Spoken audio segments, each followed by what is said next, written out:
Hello, my name is John Dillon, and we're here to talk about Apex programming. Today's topic is Apex unit testing. So first you might ask, well, what is unit testing? When we develop anything in a system, any functionality that we put in place, we want a way to test it. And your typical way is to just go in through the system UI and test it. For instance, in a previous video, we made a trigger that would update opportunities priority based on the number of employees in the account name. And if you haven't seen that video, feel free to check that video out. And testing from the UI is great. We can, make an edit to an opportunity, see if, the priority updates, and just actually kind of look and make sure that the things we put in place are actually happening. But it can also get a little cumbersome. For instance, we've got 3 different priorities that might be set, low, medium, and high. So we're going to have to find 3 different accounts and their associated opportunities in order to thoroughly test this. And there might even be some corner cases. So we might want to look at more than simply 3. We might want to look at 6. With a unit test, it's a way to exercise that functionality in a very small chunk and in a very fast way. So if that doesn't make sense, that's okay, because we're gonna expand on that and actually talk about what that really means. So before we hit that, let's talk about some reasons why we unit test. So one of the main reasons people unit test in Salesforce is for code coverage. When you've got code that you've developed in a sandbox and you need to push it to production, if the code doesn't have unit test coverage, basically mean if it hasn't been tested by an Apex unit test, Salesforce won't let you push it to production. It's got to have at least 75% coverage. And this is the aspect most people are familiar with unit tests. Most people do unit tests because they have to, because you can't push your code without that coverage. And if what that coverage means doesn't make sense, it will when we get in there and take a look at it. But for those of you who've heard of it, that may be all that you're familiar with. Unit testing is not specific to Salesforce. Most languages support and encourage some form of unit testing. I know a lot of us as Salesforce developers do it begrudgingly. Other reasons that we unit test is for safety. You want to exercise the code that you've written in ways that might be difficult to do from the user interface, but it's a good way to make sure that your code can survive lots of different approaches, not just the things that your users can hit from the screen. When Salesforce does major releases, they actually run their clients' unit tests. And if there's a significant number of failures in unit tests that were working prior, they might take a look at what's going on there. They don't want to push anything that's going to interrupt things that we've all written as developers. It's important from the Salesforce side of things because they want to know if changes that they're making are breaking things that we've all built. And the other aspect of it is speed. When we do manual testing, it can take you several hours depending on what it is you're testing. It certainly takes time, whereas unit tests run pretty quickly. So with that being said, let's take a look at an example. So here is some code that if you've seen our video on writing a trigger, you might recognize this. This is the piece of the code in our opportunity trigger handler where we grab information from the account. If the account's number of employees is less than 5,000, we set it to low. If the number of employees is less than 20,000, we set the opportunity's priority to medium, and otherwise we set it to high. So we would like to test this, and as stated before, we could test it here from the UI. We can edit, let's say, a tracking number and then see what happens. But like we said before, we would need at least 3 accounts in order to do that. It still wouldn't help us with some of the other aspects that we talked about, especially code coverage. Let's take a look at what that means. So notice here in Dev Console, I've got this class opened, and when we look at our code coverage, it's got none. That means that there have been no unit tests that have exercised this class. And that's, like I said before, it's a requirement if we're going to push this code to production. So let's get to writing a unit test. Unit tests are typically done on separate classes from the class that you're trying to test. I'm going to copy the name because we like to have our unit tests to match the name of the class that we are testing. We will add test to the end of the class name to let us know that it's a unit test, but the beginning of the class name will tell us which other class in the system we are actually testing. So one of the things we'll need to tell the system is that this is a testing class, and we do that by using this annotation, is test. Now notice, once we save it, right up here, we're going to see a button appear.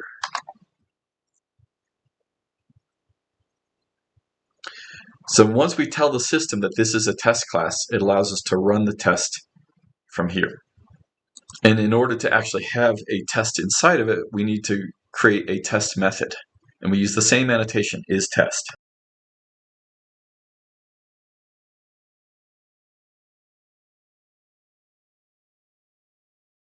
And we like to give our test method a descriptive name, that we are testing. The purpose of our test is that we are testing that the priority gets set when the conditions that we're looking for arise. So, all right, so from here we can run the test.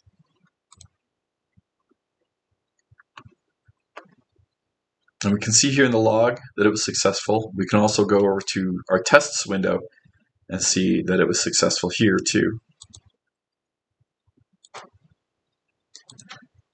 But it didn't do anything.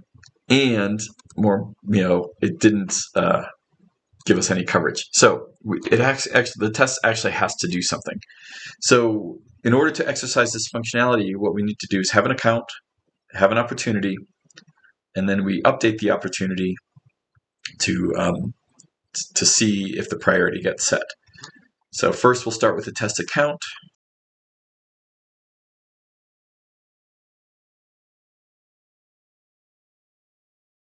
And we'll have to insert the account, and then we can create our opportunity.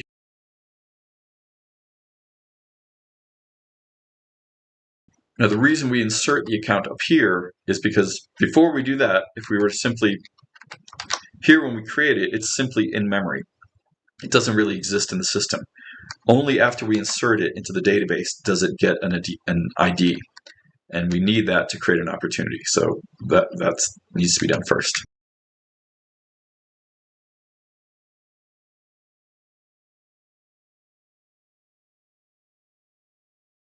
And we can insert our opportunity.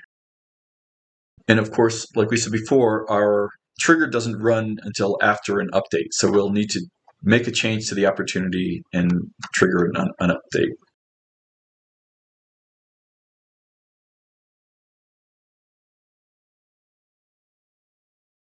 All right, so now we can run test.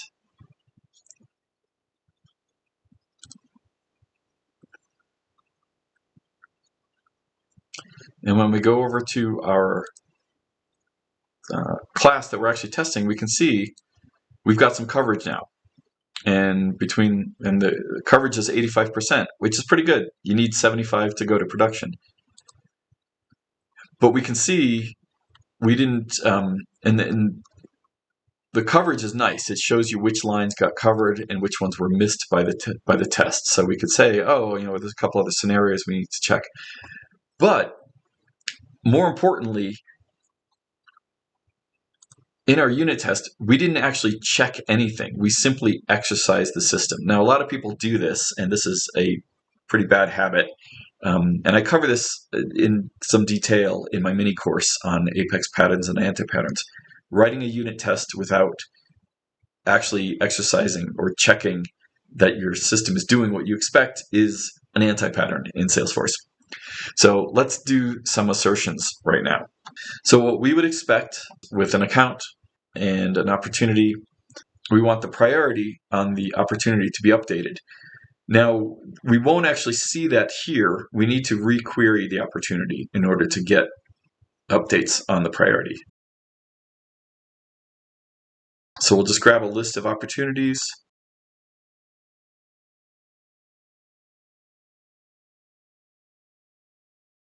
Now, one convenient thing, we don't actually need to do a filter. When you're creating objects in a test class, they don't actually exist in a system, at least not permanently. They're kind of put in temporarily. And our test classes don't have access to anything outside of the testing context. So when I say select ID, from opportunity, when I select from opportunity table, it's only going to bring back one because I've only inserted one. I don't need to worry about bringing back a whole bunch. So that's kind of a nice convenience. And now what we want to do is check to see, well, we can check our assumption. I'm assuming that we're bringing one back, so let's just check that.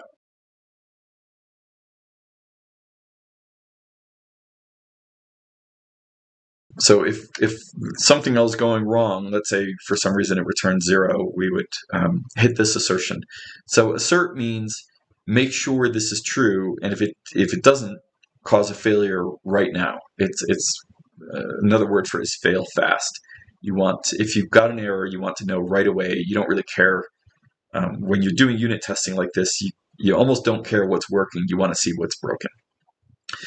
So the next thing what we're going to do is do an assert of whether the priority was set properly. So there's a couple different versions of assert. Assert equals is the one I almost always use. And here in the signature, we can see the first parameter is the expected result, and the second parameter is the actual result. So our expected result is going to be low because we didn't set any employee numbers on the account, and remember that is what's driving our trigger, the number of employees on the account. So I'd expect if we didn't report that number, it would be 0 and we would get low. And then the actual is what actually gets returned. And now we can test it out. So we'll run our test. And we can see we actually got a failure. And whether we're looking at the logs, assertion failed, expected low, actual high. And again, we can look at it from the test tab. Either way is fine. I kind of go back and forth depending on what I'm doing. You'll find out which one works best for you. When we're doing the test, if we actually have to kind of drill in to see the assertion message, assertion failed, expected low, and the actual was high. So this is actually kind of cool. It actually found a bug in the trigger that I didn't know was there prior. When we look at the trigger code, what we're saying is when we have this account, if the account number of employees is less than 5,000, set it to low. But somehow we're actually tripping through into this high. And what's probably happening is that the account number of employees is null, which is not, it's not less than or greater than 5,000. So it just keeps going through until this else statement. So this first statement should also include, and then when we do that, we can check to see, run the test. Now notice the little signal tells us that our tests ran successfully. That doesn't tell us whether they passed or failed. That just means the test ran. Because even for this one, which failed, we got that success message.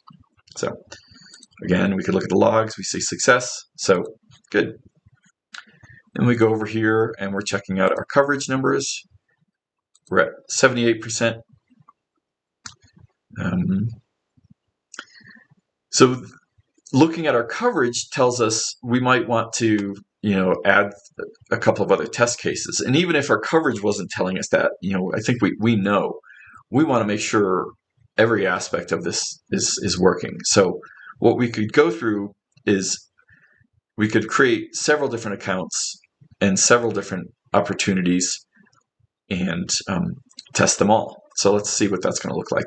Rather than making 4 accounts and inserting them separately, I'm going to make a list of accounts.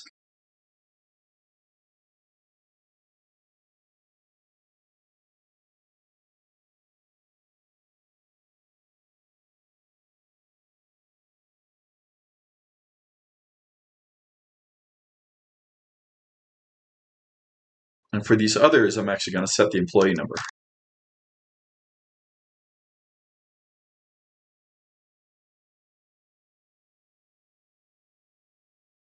So now we have everything represented. We have null, less than 5,000, greater than 5,000, and greater than 20,000. So we can insert those accounts, and similarly, we'll change our opportunities to a list.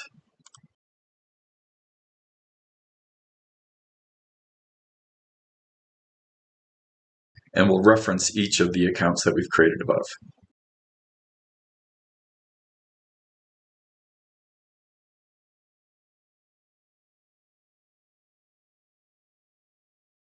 And yes, we could have done this with loops, but I think this is a little easy. I didn't want to get too distracted by a different concept. So we insert the ops, and here, when we want to change, I'll stick to the non-loop version of this. And now when we query the ops, we're actually going to be getting 4 back.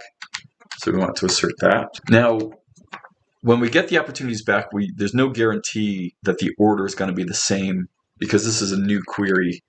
There's no guarantee that the order is going to be the same as what we were using in our previous list. So we'll have to make the logic based on the account name that they're associated with. So let's pull that into our query,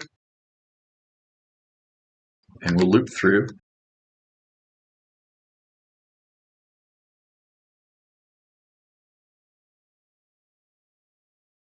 Now we're going to have to do a little bit of logic, because it's going to change based on the account that we're dealing with. So we expect the opportunity whose account is test account 0 to be low. So we can test that here.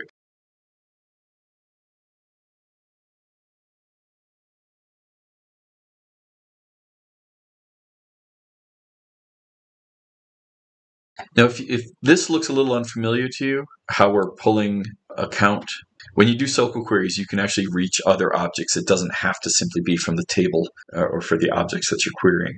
We'll go into that in another video where we're going to do a more deep dive into SOQL queries. Let's do the test for the other accounts too.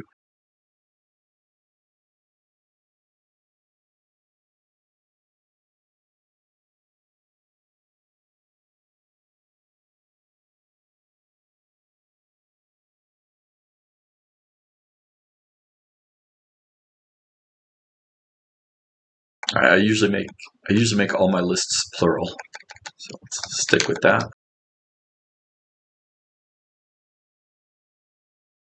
All right, all cleaned up. Let's run our test and see what happens.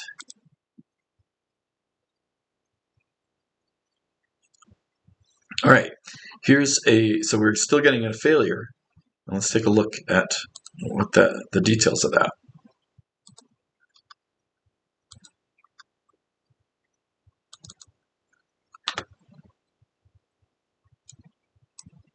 So we were expecting a high and we got a low, and line 46.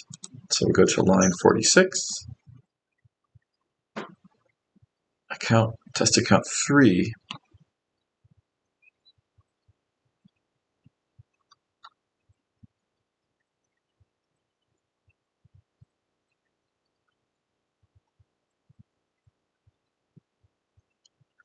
Oops, forgot my test setup. So 30,000 should have been.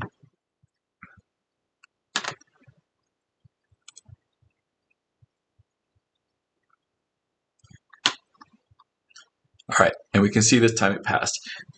By the way, this is one of the reasons I like the logs better. On the test tab, you always have to scroll down to see the latest run, whereas with the logs, it's always at the top, and for me, that's just a little more convenient.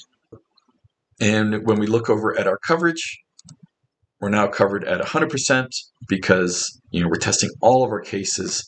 But more importantly than simply getting our coverage numbers nice and high is we know this trigger is functioning the way we expect it to. We tried every case we could think of, and if we think of more, we can put them in here, and it doesn't matter because it only takes like 10 seconds to run. So it's nice and convenient. 3 months down the line, when we've made some changes to the system, we're going to run this unit test and know that we haven't broken anything in this area of code.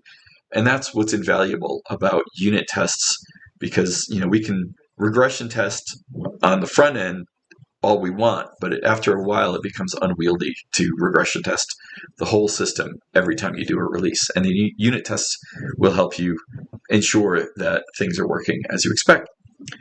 Well, I hope that was valuable to you. If you want more information on unit testing, feel free to check out the free mini course we have on Apex patterns and anti-patterns. We have a module on unit tests and the importance and best practices around that, and then some best practices around other aspects of developing Apex. And that is it, and I will see you the next time.